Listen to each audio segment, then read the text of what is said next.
जनाब सैयदा जब अमीरुल मोमिनीन के घर में आई, मौला अली एज ए शोहर अर्ज कर रहे हैं कि सैयदा जिंदगी गुजर गई, आपने अली से किसी चीज की ख्वाहिश नहीं की। शोहर अगर बीवी नेक हो तो उसका दिल भी करता है कि बीवी कुछ मांगे। तो सैयदा ने कहा कि अली जब अपने घर से आ रही थी तो मेरे बाबा ने कहा कि बेटी, माली एतबार से अली के हालात कमजोर है, कभी ऐसा सवाल शोहर से न करना कि वो देने दे न सके और वो शर्मिंदा हो जाए।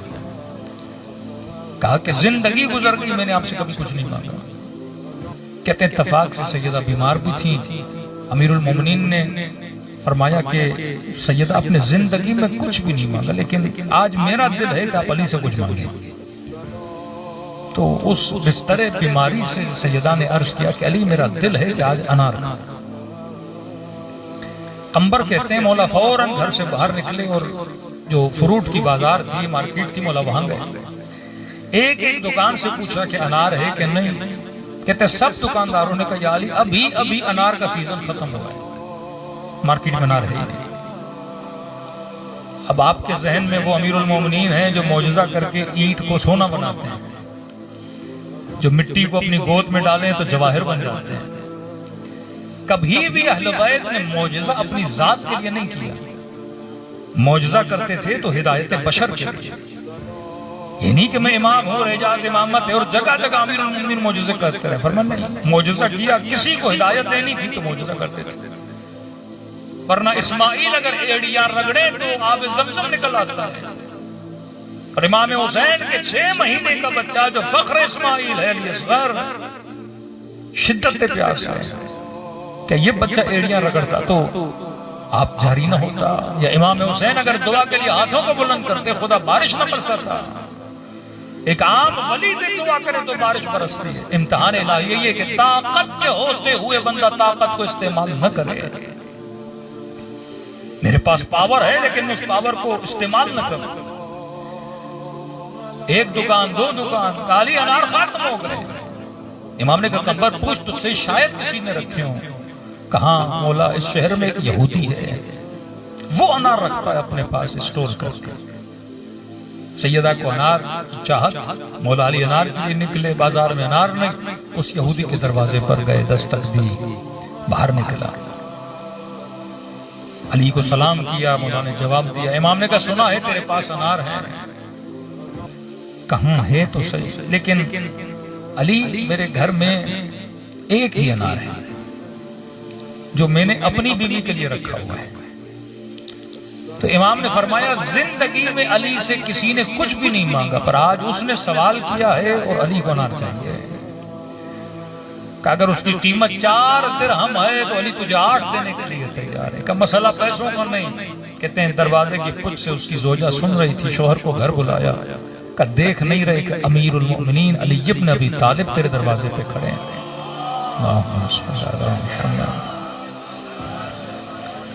का मैं कुर्बानी देती हूँ, ये अनार अली को दे दो। मजहब के एतबार से यहूदी थे पर दिल में अहले बैत की मोहब्बत थी। कहते अनार दिया, अमीरुल मोमिनीन ने 4 की जगह पे उसे 8 दिरहम दिए और इजाफी पैसे दिए। का ये मेरी तरफ से अपनी जोजा को देना है।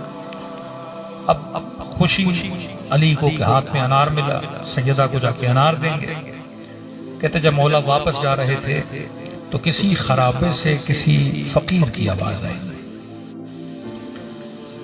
इम्तिहान अमीरुल मोमिनीन, ये जिंदगी जो हम गुजारते हैं, खुदा ये इम्तिहान देखता है कि बंदा किससे ज्यादा मोहब्बत करता है। फकीर की आवाज सुनी और अमीरुल मोमिनीन फकीर की तरफ बढ़े। क्या देखा, एक नाबीना है, आंखें सालिम नहीं है। मौला ने कहा फकीर तुझे क्या चाहिए? भूख लगी है तो गुलाम को कहूं तुम्हारे लिए रोटी लाए, खजूर लाए, खाना लाए, किस चीज की तलब है? कहने लगा बंदे खुदा आज मेरा दिल है कि मैं अनार खाऊं। अब देखिए अंधा था, उसे नहीं पता कि अमीरुल मोमिनीन के हाथ में अनार है। मौला बोल देते फकीर अनार का मौसम नहीं, मैं तुम्हारे लिए और फल लाता हूँ, रोटी लाता हूँ। फकीर ने भी जिद नहीं करनी, लेकिन ये अमीरुल मोमिनीन है, अली इब्न अबी तालिब। इमाम ने कहा फकीर तुम्हारी किस्मत अच्छी है कि अली के हाथ में एक अनार है, जबकि अनार का मौसम भी नहीं। लेकिन देखो मसला यह है कि मेरे घर में भी एक मरीज है जिसने जिंदगी में पहली बार मुझसे कुछ मांगा है। अब एक काम करते हैं कि मैं आधा अनार तुझे देता हूं, आधा अनार अपने मरीज के लिए ले जाता हूं। फकीर ने कहा कोई बात नहीं, ये आधा अनार भी गनीमत है इलाही। कंबर कहता है अली ने अनार को आधा किया, अपने हाथों से उसके दाने निकाले और फकीर को खिलाया। कहते जब फकीर ने आधा अनार खाया तो उसे गोया अच्छा लग गया। इसने कहा बंदे खुदा, मेरा दिल है कि दूसरा आधा भी मुझे दे। हदीस के जुमले हैं कि जब फकीर का हाथ तुम्हारी तरफ बढ़े तो ये न सोचो ये फकीर का हाथ है, ये रब का हाथ है। युतइमून अत्ताम अला हुब्बिही, जो अल्लाह की मोहब्बत में ताम करते हैं। ये कायनात मोहब्बतों की कायनात है। यहाँ इम्तिहान लिया जाता है कि मोहब्बत सबसे ज्यादा। एक घर में ज़ौजा है सय्यदतुन निसाइल आलमीन है जिन्होंने कहा कि मेरे लिए अनार लाइए। एक तरफ वो फकीर है जिसकी सदा को अल्लाह की सदा बोला गया। कंबर कहते मैं सोच में पड़ गया कि अब मौला अली क्या कहेंगे। इमाम ने कहा ठीक है, अगर तुझे और आधा चाहिए मैं वो भी तुझे खिलाने के लिए तैयार। कहते हैं सारा अनार खिला के अमीरुल मोमिनीन घर की तरफ रवाना हुए, लेकिन फिर भी चेहरे पर इत्मीनान है। यहाँ 5 मिनट सोचिए कि अगर आपकी बीवी ने आपको बोला होता अनार लाओ या कोई चीज हमारे लिए लाओ, और रास्ते में कोई फकीर कहता है कि भाई हमें भी तलब है, आपने कोई कबाब वबाब लिया, और आप वो चीज उसे दे देते और घर में बीवी बैठी है जिसमें उसको जरूरत भी है, और घर पहुंचते और ज़ौजा कहती है कि जनाब लाए कि नहीं लाए, और आपने कहा नहीं लाया तो था लेकिन फकीर को दे दिया। बीवी क्या बोलती कि आपको मुझसे मोहब्बत नहीं, फकीर से ज्यादा मोहब्बत है। लेकिन ये अमीरुल मोमिनीन है। जो ईमान की मंजिल अली की है वही ईमान की मंजिल जनाब सैयदा की। जिसकी ज़ौजा ऐसी हो उसको पता है कि मैंने अल्लाह की राह में किस तरह खर्च करना है। कहते मौला अली जैसे घर पहुंचे, मकाम तअज्जुब ये था कि मौला जब घर से गए, सैयदा इतनी बीमार थी कि बिस्तर पे लेटी हुई थी।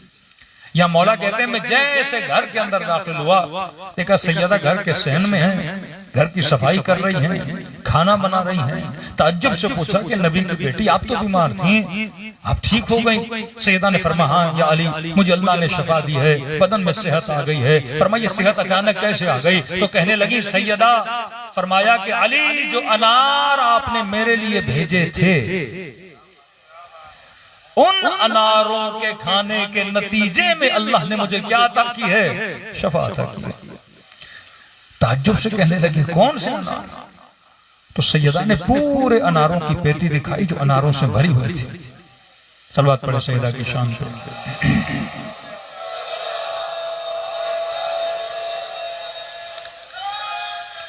या अब ये अनार की पेटी कहां से आई?